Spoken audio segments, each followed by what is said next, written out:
Hi everyone, back again. um, yeah, I've got another song for you. Um,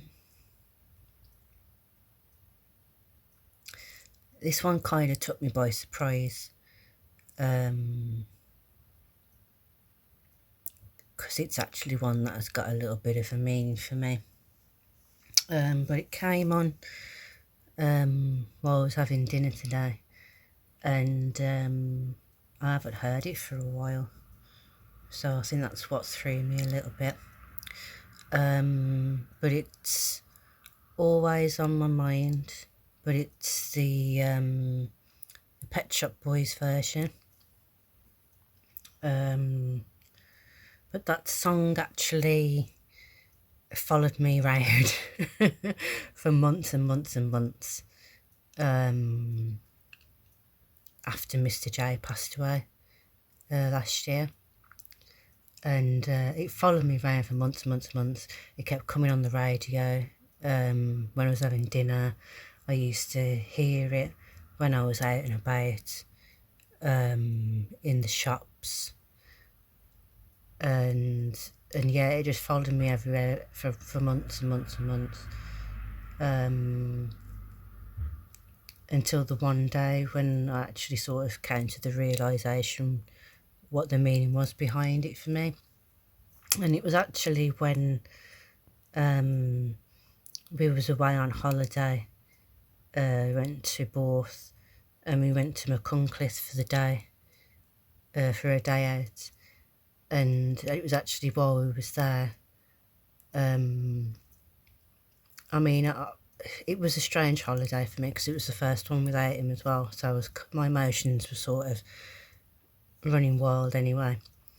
But yeah, we was out at McCuncliffe for the day on the market, and I came up to this busker, and he was really, really good. So I sort of smiled at him, and then he sort of smiled back at me. And then it wasn't until I was walking off, he started singing out of the blue, always you, always on my mind, and something sort of like clicked in my head. And I saw these things on a market stall, bearing in mind like a couple of weeks before we went on this holiday, I was complaining about, I had these hear no evil, see no evil, speak no evil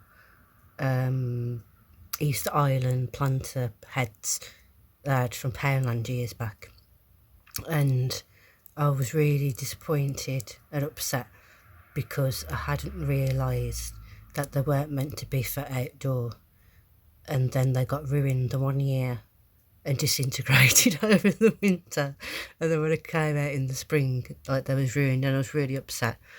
And it came up in my Facebook memories like a few weeks before we went on this holiday.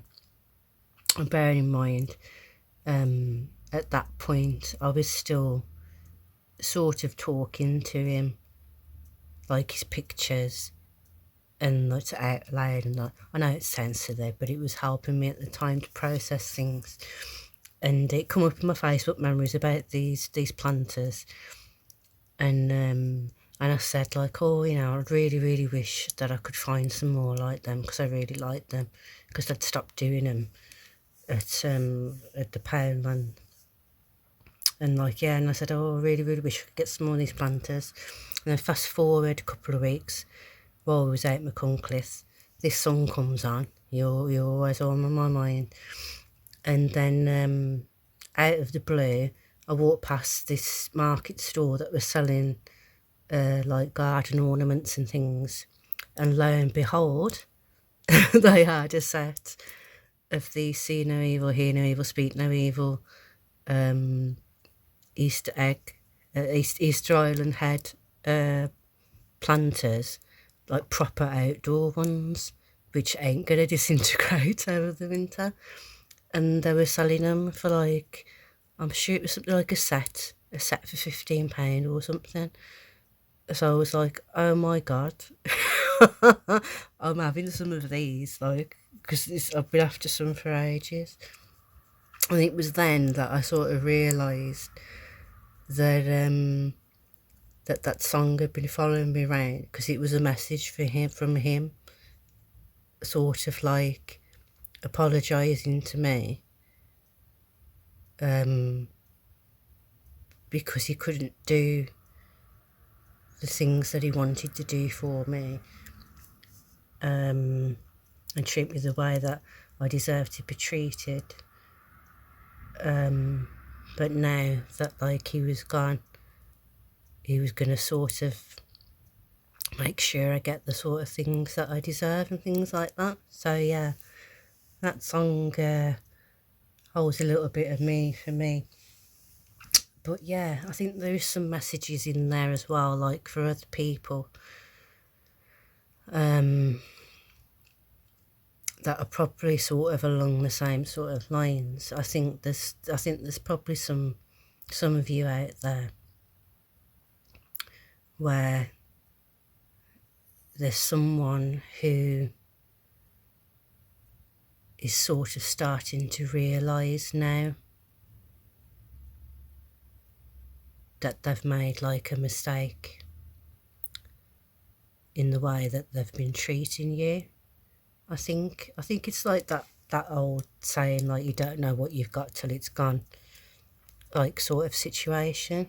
So yeah, I think for some of you, you've got some people out there who are,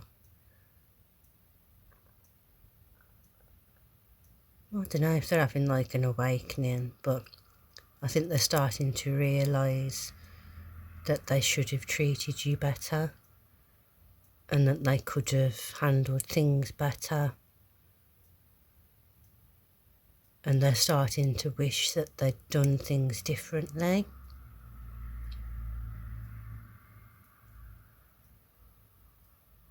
So yeah, this could be to do with, I mean, for some of you it could be to do with like a breakup. Others, it could just be someone who's like a friend, or someone that, like, you've known a while. But yeah, there's someone who didn't treat you the way that you deserved, and they should have treated you a lot better, and not sort of took you for granted, I think. Yeah, so there's someone,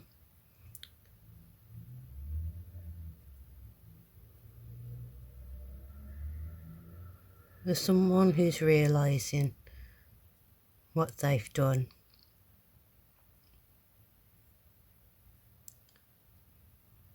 and I think they're going to be wanting another chance, or a second chance, to correct their mistakes and make it up to you. But I think for some of you, the damage has already been done, and you've probably moved on, and you're probably not going to be interested in any of it. And that's okay. It's okay. People, if you get treated shit by people, what do they expect? You know what I mean? So yeah, some of you, you're probably not going to want to give this person a chance, and that's entirely up to you. Just be honest and have that conversation. But I think for others,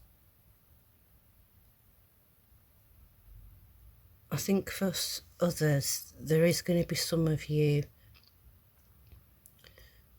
who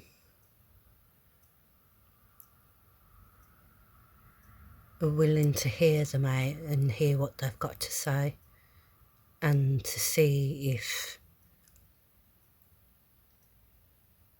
if they are going to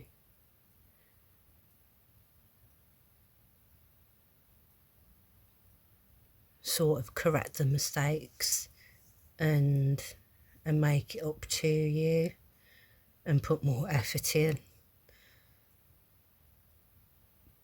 So yeah, not necessarily forgive and forget, but I think that there might be chance to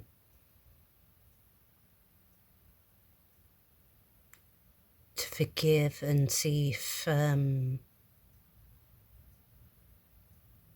you can like mend the connection.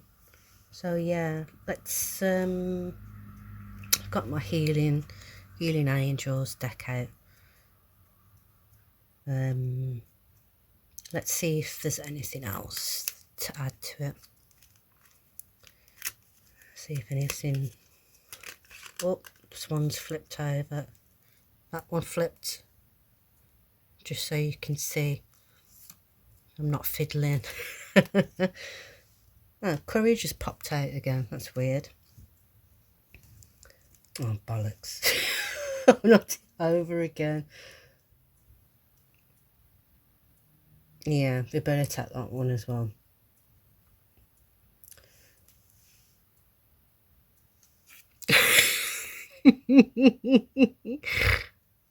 Oh, God. I'm definitely not fiddling these, folks. I'm definitely not fiddling. Courage, you saw that one poking out. And a forgiveness. What was I just talking about? So, yeah. Courage popped out again. I definitely shuffled these, by the way. But, yeah. So, angel message. Courage, you have what it takes. Just do it. Your angels are here to support you. So, yeah. This might be tied in to that other reading I did where the courage card came out. I can't remember which one it was now. But if you look back through my other videos, you'll probably see it like on the thumbnails. But yeah, this might be linked into that reading, I don't know. But yeah, so courage for the person who needs to correct whatever mistakes that they've made and make it up to the person, or attempt to make it up to the person who they've not treated the best. And then forgiveness. This might be a message for the person who is going to be on the receiving end of this apology. And perhaps this is a message for you to say, yeah, this person deserves some forgiveness because they're genuinely sorry for the things that they've done.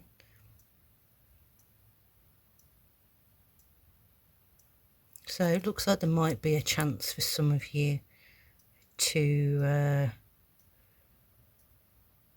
perhaps mend whatever's been broken, whatever connection's been sort of sabotaged. So yeah, that's quite promising, really.